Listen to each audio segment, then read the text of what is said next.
नमस्कार, बहुत स्वागत है आप सभी का हमारे इस खास बुलेटिन एमपी डिबेट में। मैं हूं आपके साथ प्रथा शुक्ला। तो हम हर रोज मध्य प्रदेश के राजनीतिक गलियारों से जुड़े ऐसे कुछ ज्वलंत मुद्दे उठाते हैं जो कि इन दिनों वहां के सियासत गलियारों में चर्चा का विषय बनी हुई है। और इसी बीच आज का जो मुद्दा है जो हम आपके समक्ष लेकर आए हैं वो है छिंदवाड़ा से जुड़ा। दरअसल मध्य प्रदेश के पूर्व सीएम कमलनाथ के गढ़ में बीजेपी ने सेंध लगाने के लिए मेगा प्लान तैयार कर लिया है। गांव चलो अभियान के तहत सीएम डॉक्टर मोहन यादव समेत बीजेपी के तमाम आला नेताओं ने छिंदवाड़ा की ओर रुख किया है, जिससे कांग्रेस खेमे में चिंता जरूर कुछ बढ़ गई है।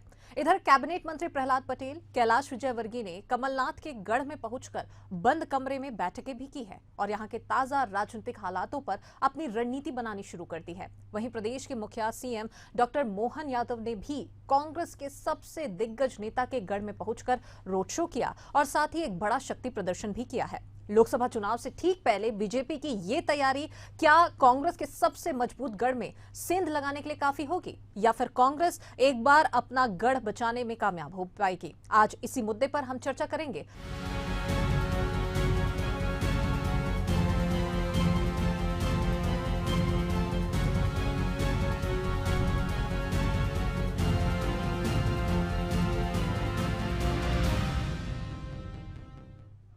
तो चलिए, छिंदवाड़ा पे किस प्रकार से फोकस बीजेपी करती नजर आ रही है ये तो हमने इस खास रिपोर्ट के माध्यम से देखने को मिला है। और साथ ही जो स्थिति वहां पर निर्मित हो रही है, वो तस्वीरें जिस प्रकार से सामने आई हैं वो भी अपने आप में ये बयां करने के लिए काफी है कि किस प्रकार से भाजपा ने ये ठान रखा है कि कांग्रेस के अवैध गढ़ को भेदना है। चलिए, आज इसी पर हम विस्तार से चर्चा करेंगे और रायशुमारी लेंगे कि बीजेपी का इस पर क्या कहना है, कांग्रेस इसे कैसे देख रही है। ये सब कुछ हम विस्तार से चर्चा करेंगे। इसके लिए हमारे साथ में खास चर्चा के लिए कांग्रेस से फिरोज सिद्दीकी जी हमारे साथ में जुड़े हुए हैं, बीजेपी से मंजरी जैन जी हैं और भोपाल ब्यूरो चीफ हमारे साथ में राकेश शर्मा जी जुड़ चुके हैं। आप तीनों का बहुत स्वागत है।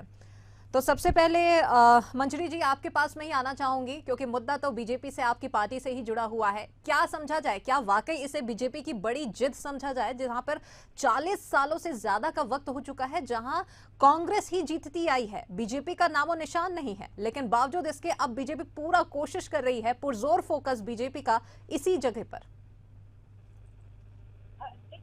चुनाव है तो जीतने के लिए हर कोई कोशिश करता है, लेकिन माननीय मुख्यमंत्री जी का दौरा जो था वो विकास कार्यों के लिए था।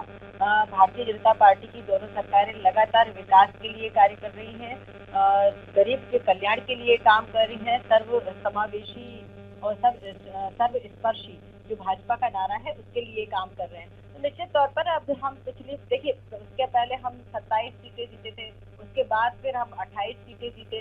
तो निश्चित तौर पर हर आदमी अपना एक लक्ष्य लेके चलता है।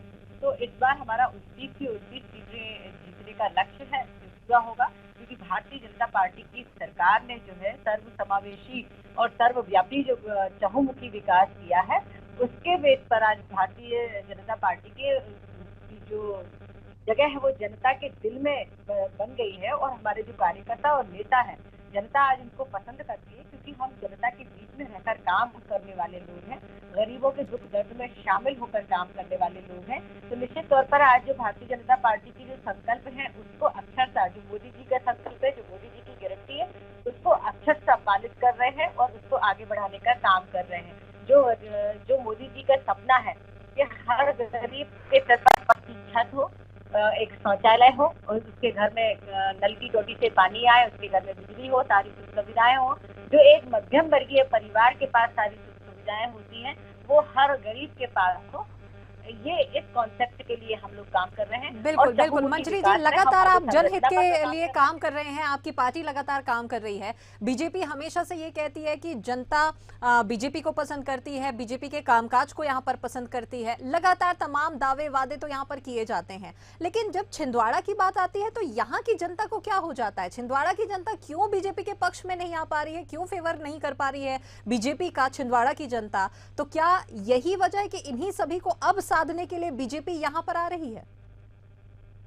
देखिए, छिंदवाड़ा की जनता इस बार भारतीय जनता पार्टी को आशीर्वाद देगी। देखिए, इस प्रदेश में और देश में दशकों कांग्रेस का ही राज रहा और निश्चित तौर पर धीरे धीरे उसमें फिर बदलाव आया। कभी भारतीय जनता पार्टी 2 सांसदों वाली पार्टी कही जाती थी, आज देखिए विश्व की सबसे बड़ी पार्टी है। तो निश्चित तौर पर मध्य प्रदेश में 2003 के पहले मध्य प्रदेश की क्या हालत थी, बीमारू राज्य से आज विकसित राज्य की तरफ हम बढ़े हैं और स्वर्णिम राज्य की तरफ बढ़ रहे हैं डॉक्टर मोहन यादव जी के नेतृत्व में। तो निश्चित तौर पर आने वाले समय में जनता जो है वो देख रही है कि किस तरह से बदलाव की जो बयार 10 सालों में और मध्य प्रदेश में पिछले 20 सालों में देखी है, उसको देखकर जनता 2024 में लोकसभा चुनाव में मोदी जी की जो गारंटी है, मोदी जी के जो वादे हैं, मोदी जी के जो संकल्प है और मोदी जी के जो काम है, उन पर विश्वास करके इस बार जो है हम 29 कमल की माला जो है वो मोदी जी के गले में पहनाने जा रहे हैं। चलिए, बिल्कुल काफी आश्वस्त जीत को लेकर, लोकसभा चुनाव को लेकर बीजेपी यहाँ पर एक बार फिर से नजर आ रही है। फिरोज जी, आपके पास में आना चाहूंगी, आप क्या कहेंगे? बीजेपी जिस प्रकार से एड़ी चोटी का जोर लगा रही है, मध्य प्रदेश की एक लौती और एक ऐसी जगह जहां पर कांग्रेस काफी मजबूत स्थिति में है, सालों से ऐसी ये परंपरा चली आ रही है जहां पर कोई भी कांग्रेस को हरा नहीं पाया है, लेकिन अब इसी अभेद गढ़ को, आपके अभेद गढ़ को भेदने के लिए बीजेपी प्रयास कर रही है। ऐसा है कि भारतीय जनता पार्टी जो है कोशिश में लगी है और भारतीय जनता पार्टी को पता है कि वो जीतने तो जा नहीं रही है। अब ये ऐसा है कि पंडित तो बुला लाए, दूल्हे का पता ही नहीं है कौन चुनाव लड़ेगा वहां से। कभी नकुल नाथ जी को टिकट दे रहे थे, कभी इसको टिकट दे रहे हैं, कभी ये मंत्री जा रहे हैं, कभी वो मंत्री जा रहे हैं। प्रहलाद पटेल खुद नहीं जीत पाए 2004 में सीट से, और वो ही प्रभारी है वहां। इससे पहले पता नहीं कहाँ दिल्ली, बंबई, उत्तर प्रदेश से एक प्रभारी लाए थे, ये वो गांव गांव में कहीं पतालकोट में जाके बैठ के कर रहा था। अब मोहन यादव पहुंच गए रोड शो। खैर मोहन यादव जी ने अच्छा किया कि वो पहुंच गए, कम से कम वो ये देख लेंगे कि कैसा विकास होता है, विकास की परिभाषा क्या होती है। देश का एक ऐसा पहला ट्राइबल जिला है, जो आदिवासी जिला है, जिसने विकास के कैसे कैसे आयाम गढ़े हैं, और ये सब कमलनाथ जी के नेतृत्व में हुआ है। वो वहां गए तो उन्होंने फ्लाईओवर भी देखे, उन्होंने वहां रोडें भी देखी, और कैसे सिस्टमैटिक पूरा शहर बसा हुआ है, और रोजगार हो, शिक्षा हो, इस सब की व्यवस्था की है। ये सही है कि कुछ जो प्रादेशिक समस्याएं या जो राष्ट्रीय समस्याएं वो तो सभी जगह रहेंगी, लेकिन कमलनाथ जी ने उसको काफी हद तक कम कर दिया। आप देखिए, कोविड आया था तो कोई आपको रेमडेसिविर मांगता हुआ छिंदवाड़ा का आदमी मिला क्या? सोशल मीडिया पे कोई आदमी मिला क्या आपको छिंदवाड़ा का जो ये कहता हो कि मुझे अस्पताल में बेड नहीं मिला हो, मुझे ऑक्सीजन नहीं मिली हो, मुझे वैक्सीन नहीं लगी हो? तो ये कमलनाथ जी का काम है, उनका सतत संपर्क है लोगों से। 25 एम्बुलेंस कमलनाथ जी ने जो है किराए पर ले रखी थी, अपने बंगले में खड़ी कर रखी थी कि जैसे ही फोन आए, न उनके ऑफिस में 4 लोग बैठते थे, जैसे ही फोन आए तत्काल एम्बुलेंस को भेजो, तत्काल रेमडेसिविर के सिप्ला के मालिक है मोहम्मद हफीज साहब को उन्होंने फोन करके कहा कि मेरे लिए स्पेशल वहां से रेमडेसिविर छिंदवाड़ा के लिए आप दीजिए। तो ये कमलनाथ जी के काम है। चलिए, बिल्कुल कमलनाथ जी ने काम किया है ये। फिरोज जी, बिल्कुल बिल्कुल, एक और सवाल आपसे मेरा ये है कि ठीक है, छिंदवाड़ा की जिस प्रकार से बात हो रही है, वहां पर विकास की बयार बही है, कमलनाथ लगातार वहां पर काम कर रहे हैं, वहां की जनता काफी खुश है उनके कामकाज से, यही वजह है कि हर बार उनके फेवर में वोट की, यहाँ पर वोट भी जनता देती है। लेकिन अब चूंकि बीजेपी भी यहाँ पर पहुंचने की कोशिश कर रही है, एक बड़ा मेगा रोड शो भी यहाँ पर देखने को मिला है, सीएम खुद इसमें शामिल थे, शक्ति प्रदर्शन उनका देखने को मिला है, एक बड़ा जन समर्थन भी इस दौरान उनके इस काफिले में देखने को मिला है। तो अब कांग्रेस इसे कितनी और कैसे चुनौती के रूप में देख रही है फिर? अरे देखिए, ऐसा है, इलेक्टोरल बॉन्ड का पैसा है, सब अडानी भाई साहब ने, जो अडानी सेठ है, अंबानी सेठ है, वो इनको पैसा देगा इलेक्टोरल बॉन्ड का। तो इनके पास इवेंट करने की क्या कमी है? 24 घंटे आप टीवी पे देखो, मोदी मोदी मोदी मोदी, ऐसा लग रहा है जैसे अकेले मोदी ही सब कुछ है दुनिया में। तो उनके पास पैसे की कोई कमी नहीं है, इसलिए वो इवेंट कर रहे हैं। बताइए ना, क्या घोषणा करके आए मुख्यमंत्री, कौन सी अपनी सरकार की उपलब्धि बता के आए? मोदी की गारंटी है कब पूरी करके आएंगे, जो जनता को वो बता के आए। ठीक है, मोदी की 3100 रुपए धान, वो धान का और गेहूं दोनों का बेल्ट है छिंदवाड़ा, और मक्का का बेल्ट है छिंदवाड़ा। बताइए कि धान के 3100 रुपए कब देंगे, गेहूं के 2700 रुपए कब देंगे? तो माननीय जो वो है, अब आप वहां जाके कहें कि अरे माननीय मोदी जी ने ऐसा कर दिया, वैसा कर दिया, तो जनता मूर्ख नहीं है भाई। रोटी अकेली भाजपा के लोगों के घर ही थोड़ी बनती है, हम लोग घास से भूसा थोड़ी खाते हैं। मंजरी जी, क्या कहेंगे आप? पूछ रहे हैं ना आप भाई, इतने मंत्रियों का अफसला तबला पहुंच गया, तो आपके पास सरकार है, सरकारी हेलीकॉप्टर है, जनता के पैसे का तेल भरा है उसमें, उड़ के उड़िए और पहुंच जाइए। आंगनवाड़ी वालों से कहिए मंजरी भीड़ जी, ले आओ, आपका काउंटर क्या ठीक कहेंगे आप? है, अधिकारियों से कहो भीड़ ले आओ, फलाने से कहो किसानों को ले फिरोज जी, आओ, मैं आपके पास में अधिकारी आती हूँ, पहुंच रहे पहले हैं मंजरी जी दरवाजे क्या पे। कुछ कहना चाह रही है वो पहले रोज सुन जी लेते अब मैं हैं। बोलूंगी जी जी। रोज जी ने बड़ी बड़ी बातें की हैं कि छिंदवाड़ा का विकास देख लीजिए, तो 20 वर्षों से भारतीय जनता पार्टी की सरकार थी। मध्य प्रदेश के किसी भी शहर में जाकर, किसी भी गांव में जाकर देख लीजिए कि विकास किस तरीके से हुआ है, और उसी कड़ी में छिंदवाड़ा का भी विकास हुआ है। दूसरा, आपने कहा था रेमडेसिविर कमलनाथ जी लेकर नहीं आए थे। रेमडेसिविर यदि बन रहे थे और रेमडेसिविर की अगर आपूर्ति पूरी हो पाई तो मोदी जी की वजह से हो पाई। दूसरा, आपने कहा कि कमलनाथ जी का विकास मॉडल देखिए, तो कमलनाथ जी का विकास मॉडल नहीं, वो शिवराज सिंह चौहान की सरकार थी और उसका वो विकास मॉडल है। तीसरा, आपने कहा कि अभी गए थे डॉक्टर मोहन यादव जी, वो क्या घोषणा करके आए, तो बता देती हूँ कि छिंदवाड़ा में 178.26 करोड़ के भूमि पूजन और विकास कार्यों के लिए उन्होंने घोषणा की है। और दूसरी, बालाघाट के लिए 761 चलिए, बिल्कुल बिल्कुल, बड़ी घोषणाएं, बड़े वादे यहाँ पर किए गए हैं। बीजेपी का क्या कुछ कहना है तो हमने सुना है। फिरोज जी, बिल्कुल मैं आपके पास में आऊंगी, मंजरी जी आपके पास में भी आऊंगी, लेकिन मंजरी जी इस बीच आपसे एक सवाल है। मंजरी जी, आप विदिशा की है ना मंजरी जी? फिरोज जी मैं आपके पास में हो आऊंगी, जाए तो लेकिन फिर मैं मंजरी जी बोलूं। आपसे एक सवाल, मेरा एक सवाल ये है कि लगातार बीजेपी तमाम दावे और वादे कर रही है, जनता को अपने पक्ष में साधने की कोशिश कर रही है, लेकिन इसी बीच में चर्चाएं ये भी थी कि कमलनाथ बीजेपी में शामिल होने वाले। एकाएक जब ये सियासी गलियारे में और मीडिया में सुर्खियों में जब ये खबर आती है तो तहलका मच जाता है। क्या इसे बीजेपी की रणनीति का हिस्सा माना जाए? क्या कहेंगे आप इस पर? क्योंकि अब तस्वीर तो साफ है कि कमलनाथ तो कहीं नहीं जा रहे हैं, वो अपनी पार्टी छोड़कर, लेकिन बीजेपी की ओर से जरूर ये खबर निकलकर सामने आई थी। तो अब आप क्या कहेंगे, क्या इसे बीजेपी की रणनीति का हिस्सा माना जाए? देखिए क्या है, भारतीय जनता पार्टी को पता है, मैंने पूछा था ना, अभी शुरू में ही कहा था, काजी आ गया, मुल्ला आ गया, पंडित आ गया, दूल्हे का पता नहीं है। सारे बाराती आ गए वहां, दूल्हे का पता नहीं है, दूल्हा कौन है, किसको टिकट देंगे। ठीक, ये हुई एक बात। तो ये हल्ला मचा रहे थे इनकी पार्टी। अब मंजरी जी, आपके बीच में मैं नहीं बोला ना, 182 सांसद इनके ऐसे, 177 सांसद ऐसे हैं जो दूसरी पार्टियों से आए, और तो और भारतीय जनता पार्टी में लोग पहुंच के, कांग्रेसी पहुंच के मुख्यमंत्री बन गए। इतने बुरे हाल है भारतीय जनता पार्टी के। इनके 10 कैबिनेट में 10 मंत्री तो जो हैं वो कांग्रेसी हैं। हर जिले से एक जो है पूर्व कांग्रेसी जो है भाजपा का विधायक है।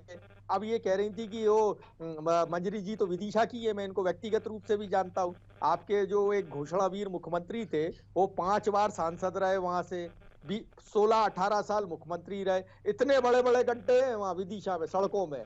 उनके अस्पताल में आपको डॉक्टर नहीं मिलेंगे विदिशा में, वहाँ का इंजीनियरिंग कॉलेज।